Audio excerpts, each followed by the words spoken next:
বিয়ে মানে খাওন আর খাওন। তো প্রতিদিনে যদি একটা করে বিয়ে থাকতো কতই না ভালো হতো। আমাদের আম্মিজান অর্থাৎ বিয়ের কনেকে আমাদের মুক্তা আপা নিয়ে আসলো যে অনেক বেলা হয়ে গেছে, কিছু খেয়ে নাও। তো আমারও অনেক খিদা লেগে গেছে, তো আমিও বসে গেছি খাওয়া দাওয়া করতে। গোশটা নিতে হবে, একটু মাংস নিতে হবে। মাংস না নিলে আসলে খাওয়ার টেস্টটা আসছে না। বিয়ের প্রোগ্রামে আসছি আর খাওয়া দাওয়া হবে না তা তো হয় না, বিন্দাস খেতে হবে। ছেলে আবার চারিদিকে ছোটাছুটি করে বেড়াচ্ছে, ঝোলটা বেশি হয়ে গেছে, এই জন্য ভাত দিয়ে একটু কভার করতে হবে।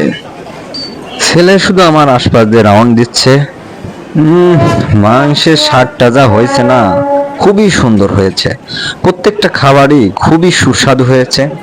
তো খুবই তৃপ্তি সহকারে খাচ্ছি, অনেক মজা পাচ্ছি।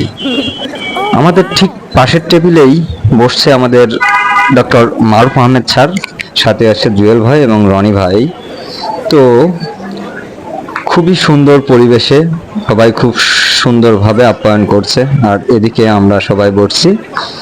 তো খাবারটা খুবই সুন্দর ছিল। আর আমাদের কলিগ আফিফা আপাও চলে আসছে, আর পাশের টেবিলে আছে আমাদের জয়নুদ্দিন সাহেব, সেও মেহমানদারি করছে। খুবই ভালো লাগছে, একটা হাড্ডি পেয়েছি, খেতে যা লাগছে না অসাধারণ স্বাদ। এরকম বিয়ে মাঝে মাঝেই দরকার। খাবারটা খুবই মজা লাগলো।